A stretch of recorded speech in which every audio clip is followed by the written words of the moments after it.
সূরা আদ-দুখান, যার অর্থ ধোঁয়া। বাংলা অনুবাদ বিসমিল্লাহির রহমানির রহিম। হামিম।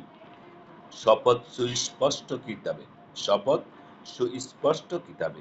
আমি একে নাজিল করেছি এক বরকতময় রাতে, নিশ্চয়ই আমি সতর্ককারী। এই রাতে প্রত্যেক প্রজ্ঞাপূর্ণ বিষয় স্থিরীকৃত হয়েছে। আমার পক্ষ থেকে আদেশক্রমে আমি প্রেরণকারী। আপনার পালনকর্তার পক্ষ থেকে রহমত স্বরূপ তিনি সর্বশ্রোতা, সর্বজ্ঞ। যদি তোমাদের বিশ্বাস থাকে, দেখতে পাবে তিনি নবমণ্ডল, ভূমণ্ডল ও এতদুভয়ের মধ্যবর্তী সবকিছুর পালনকর্তা। তিনি ব্যতীত কোনো উপাস্য নেই। তিনি জীবন দান করেন ও মৃত্যু দেন। তিনি তোমাদের পালনকর্তা এবং তোমাদের পূর্ববর্তী পিতৃপুরুষদেরও পালনকর্তা। এতদা সত্ত্বেও এরা সন্দেহে পতিত হয়ে ক্রিয়া কৌতুক করছে। অতএব আপনি সেই দিনের অপেক্ষা করুন যখন আকাশ ধোঁয়ায় ছেয়ে যাবে, যা মানুষকে ঘিরে ফেলবে। এটা যন্ত্রণাদায়ক শাস্তি। হে আমাদের পালনকর্তা, আমাদের উপর থেকে শাস্তি প্রত্যাহার করুন। আমরা বিশ্বাস স্থাপন করেছি। তারা কি করে বুঝবে?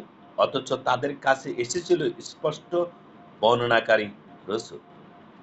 অতঃপর তারা তাকে পৃষ্ঠ প্রদর্শন করে এবং বলে, সে তো উন্মাদ শিখানো কথা বলছে।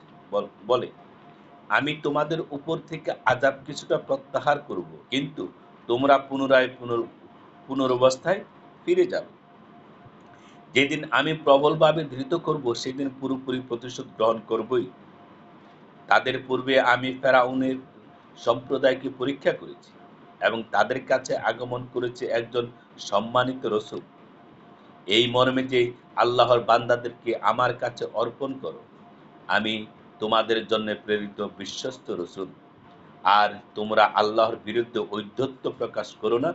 আমি তোমাদের কাছে প্রকাশ্য প্রমাণ উপস্থিত করেছি, তোমরা যাতে আমাকে প্রস্তর বর্ষণে হত্যা না করো। তজ্জন্যে আমি আমার পালনকর্তা ও তোমাদের পালনকর্তার শরণাপন্ন হয়েছি। তোমরা যদি আমার প্রতি বিশ্বাস স্থাপন না করো, তবে আমার কাছ থেকে দূরে থাকো। অতঃপর সে তার পালনকর্তার কাছে দোয়া করল যে, এরা অপরাধী সম্প্রদায়।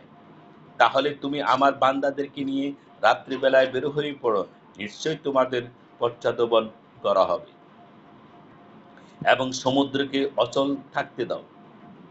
নিশ্চয় ওরা নিমজ্জিত বাহিনী। তারা ছেড়ে গিয়েছিল কত উদ্যান ও প্রস্রবণ, কত শস্যক্ষেত্র ও সুরম্য স্থান, কত সুখের উপকরণ, যাতে তারা খোশগল্প করত। এমনই হয়েছিল, এবং আমি ওগুলোর মালিক করেছিলাম ভিন্ন সম্প্রদায়কে। তাদের জন্য ক্রন্দন করেনি আকাশ ও পৃথিবী, এবং তারা অবকাশও পায়নি। আমি বনী ইসরাইলকে অপমানজনক শাস্তি থেকে উদ্ধার করেছি।